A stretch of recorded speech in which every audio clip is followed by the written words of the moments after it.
मरियम नवाज साहिबा के social media को ऑपरेट करने का इल्ज़ाम लगाने वाले या उन पर तनकीद करने वाले, और ऑब्वियसली कुछ ऑडियोज़ ऐसी आई भी सामने, उन पर तनकीद करने वाली पाकिस्तान तहरीक-ए-इंसाफ अब इस बात को कैसे जस्टिफाई करेगी जो एक मुबैना ऑडियो हमारे सामने आई है अरसलान खालिद, और कहा यह जा रहा है कि इमरान खान साहब की एहलिया जो कि इस मुबैना ऑडियो में इंस्ट्रक्शंस दे रही हैं, बाकायदा हिदायत दे रही हैं उन तमाम लोगों के लिए जो पीटीआई को छोड़ कर गए, उनके खिलाफ बाकायदा ट्रेंड्स बनाए जाएं, उनको गद्दार करार दिया जाए, उनको हर तरह से कहीं से भी फंसा कर घुमा कर गद्दारी का उनके ऊपर लेबल लगाया जाए और उस ट्रेंड को चलाया जाए। थोड़ा थोड़ा वो खफा भी हो रही हैं, नाराज़ भी हो रही हैं कि ये काम स्लो क्यों हो गया, फिर उसको कितना तेज़ी से फैलाना है। इस तरह की सारी गुफ्तगू उनकी जानिब से की गई है, हिदायत दी गई हैं फ़रक गोगी के हवाले से कि उनके ऊपर जो इल्ज़ामात लगाए जा रहे हैं उसका भी फिर दायरा कार उसको भी चेंज किया जाए। तो पाकिस्तान तहरीक-ए-इंसाफ की जानिब से फ़िलहाल इन इल्ज़ामात की तरदीद तो नहीं की गई है, लेकिन इससे गैर ज़रूरी एक ऑडियो करार दिया गया है। अच्छा, दूसरी तरफ सीनियर सहाफ़ी अंसार अब्बासी वो ये दावा कर रहे हैं कि वज़ीर आज़म ex prime minister Imran Khan साहब और उनके प्रिंसिपल सेक्रेटरी आज़म खान, उनकी मुबैना ऑडियो वो भी सामने आ सकती है। पीटीआई ये इल्ज़ाम आयद कर रही है कि इमरान खान साहब के जो फ़ोन कॉल्स हैं उसे रिकॉर्ड किया जा रहा है, फ़ोन टैप किए जा रहे हैं और सुप्रीम कोर्ट इसका नोटिस लेना चाहिए। इसके साथ ही नाज़रीन फिर पीटीआई की मुनहरफ साबिक रुकने पंजाब असम्बली हैं उज़्मा कारदार साहिबा, उनकी जानिब से भी बड़े सख्त इल्ज़ामात लगाए गए इमरान खान पर। मनी लॉन्ड्रिंग का वो इल्ज़ाम आयद किया है जो इमरान खान शरीफ फैमिली पर लगाते रहे। सुन लीजिए जरा। हाँ साहब ने तो ये वाइट कॉलर क्राइम किया है ना, खुद पीछे रहे हैं, इर्द गिर्द वाले अपने सारे लोग जो हैं उनको करप्शन पे लगा दिया। 70% वो पैसा जो इन लोगों ने बनाया वो बुशरा बीबी और खान साहब को जाता था बनी गाला, और 30% इनकी जेबों में जाता था। ताहिर खुर्शीद के ज़माने में अरबां रुपए की मनी लॉन्डर होके तो बाहर भेजे गए हैं, इनके बाहर के दुबई के अकाउंट्स में, इनके अमेरिका के अकाउंट्स में।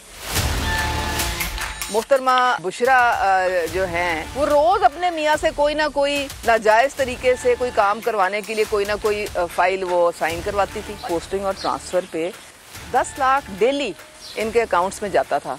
वो ताहिर खुर्शीद जो था वो वादा माफ गवाह बनेगा आपके लिए, फरागोगी भी बने, और जब फरागोगी बनेगी अपने आप को बचाने की, अपनी जान सबको बड़ी अजीज होती है, फिर नहीं बुशरा बीबी उनको याद रहे। हाँ साहब के जो मोबाइल हैं वो भी बुशरा बीबी के कंट्रोल में, वो फैसला करती थी किससे खान साहब ने बात करनी है, किससे खान साहब ने बात नहीं करनी है। अफनान साहब, वजीर दाखिला कह रहे थे सर कि पीटीआई अगर ऑडियो को चैलेंज नहीं करती है तो उसे सच तस्लीम कर लिया जाएगा।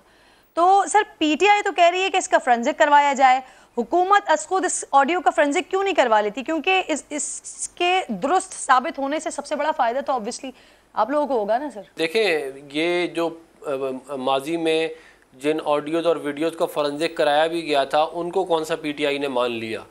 पीटीआई ने जो चीज़ उनको नुकसान देगी वो उसको नहीं मानेंगे, चाहे आप उनके सामने ला के सारी चीज़ खोल भी देंगे ना, तब भी वो कहेंगे कि हम नहीं मानते। तो ये मेरा ये ख्याल है कि ये एक एक्सरसाइज इन फ्यूटिलिटी है कि आप इनकी जो है ये फोरेंसिक्स कराएं। कुछ चीज़ें तो बड़ी क्लियर है, मिसाल के तौर पे जो उनका एक्सेंट है या जो प्रोनाउंसिएशन है मुख्तलिफ अल्फाजों की, अगर आप वो देखें बुशरा बीबी की तो आपको पता चल जाएगा उनके जो माजी के इंटरव्यूज़ हैं कि वो इसी तरह की ही है। तो और जो फिर हकीकत जो ज़मीन के जो ज़मीनी हक़ाइक़ है उनको भी अगर आप सामने रखें तो भी आपको समझ में आएगा कि इस तरह के ट्रेंड बनाए गए हैं लोगों के ख़िलाफ़, लोगों को गद्दार बनाया गया है। जो इनके मुखालिफ थे उनके खिलाफ उनके खिलाफ सोशल मीडिया पे कीचड़ उछाली गई है, इसमें तो कोई दो राय है ही नहीं। तो ये तमाम चीज़ें जो है, ये एविडेंस जो है ये सजेस्ट करता है कि ये तमाम चीज़ें ठीक हैं और ये तो बहुत टिप ऑफ द आइसबर्ग है। इसके अलावा बहुत सारा मवाद है जो है वो जो इनके खिलाफ है, जो जैसे अंसार अब्बासी साहब ने बात की, तो ये तमाम चीज़ें जो हैं ये वक्त आने के ऊपर आवाम के सामने आती जाएंगी और आपको पता चलेगा कि ये जो है ये जो लेटर की जो कहानी बनाई गई है, ये लेटर गेट जो पूरा बनाया गया है, इसकी हकीकत क्या है। जो ये ईमानदारी की सारा का सारा जो अफनान साहब आपकी इस बात से तो सर मैं अग्री करती हूँ, जो सारे ट्रेंड्स थे जो इनमें गुफ्तगू की जा रही है इस मुबैना ऑडियो में, उस तक तो बात सही है, लेकिन ये वाली जो आप बात कर रहे हैं ना कि माजी के इंटरव्यूज उठाकर देख लें, उनका लहजा सेम है, तो सर उसके लिए सबसे आसान तरीका है कि फोरेंसिक कर लें, वरना बहुत सारे लोगों की एक जैसी आवाज़ें होती हैं। अच्छा, नून लीग ये कह रही है कि इदारों के खिलाफ जो ये मुनज़्ज़म एक मुहिम चलाई गई, उसके जो मास्टरमाइंड हैं वो साबिक़ खातून अव्वल हैं। तो अगर आप लोग इतने श्योर हैं तो भाई कोई कार्रवाई क्यों नहीं करते हैं फिर? देखिए कुछ चीज़ें जो हैं कुछ चीज़ें जो है वो मतलब कि इस वक्त उनके ऊपर काम हो रहा है। हम ये नहीं चाहते कि हम कोई मतलब के हाथ जो है वो कच्चा डालें। हम पूरी तहकीक करके तमाम मामलात को देख के जो है उसको फिर आगे लेके जाएंगे। और लेकिन इनके इर्द गिर्द जो है वो एक ये इंशाल्लाह बहुत जल्द जो है इनके कानून अपने उसमें आएगा। और ये इनके ऊपर ये नहीं, इनके और भी बहुत सारे ऐसे मामलात हैं जो इन्होंने इलीगल काम किए हैं अपने दौर में, वो उसके ऊपर इनके ऊपर केसेस बनेंगे अभी आने वाले वक्तों में। अतर 2 रोज गुजर गए मुबैना ऑडियो लीक को सामने आए हुए, जिस तरह की उसमें बातें की गई हैं, लेकिन पीटीआई ने इसको किसी फोरम पर चैलेंज नहीं किया है, कोई बात नहीं हो रही है। ना ही दोनों, स्पेशली जो इसमें जो 2 शख्सियात जिनका तस्करा किया जा रहा है, जिनका नाम लिया जा रहा है, अरसलान खालिद और साबिक खातून अव्वल, इन दोनों की जानिब से भी किसी किस्म की कोई तस्दीक या तरदीद नहीं आई है। इनफैक्ट आपने वजीर दाखिला साहब का स्टेटमेंट सुना होगा, वो कह रहे हैं कि अगर पीटीआई इस बात की तरदीद नहीं करती तो फिर इसको सच समझा जाएगा। देखिए, जहाँ तक वजीर दाखिला का या हुकूमत का ताल्लुक है, मरियम औरंगजेब साहबा भी ये कह रही हैं कि ये साबित हो गया कि ये सब कुछ असली है, ठीक है। तो ये पाकिस्तान की हुकूमत में है इस वक्त, ये कोई बांग्लादेश की हुकूमत के वजीर दाखिला या बांग्लादेश के वजीर इत्तलात नहीं है। अगर कोई ऐसा ट्रेंड चला है जिसमें हमारे इदारों को टारगेट किया गया है, तो ये क्या सिर्फ हमें बातें सुनाते रहेंगे या फिर उन लोगों के खिलाफ कोई कार्रवाई करेंगे? अभी तक कार्रवाई क्यों नहीं की गई? हमारे इदारों के पास तो इतनी कैपेसिटी है, वो फौरन आपको बता देते हैं कि इस मसले के ऊपर 3 लाख ट्वीट्स जो हैं वो भारत से हुई हैं।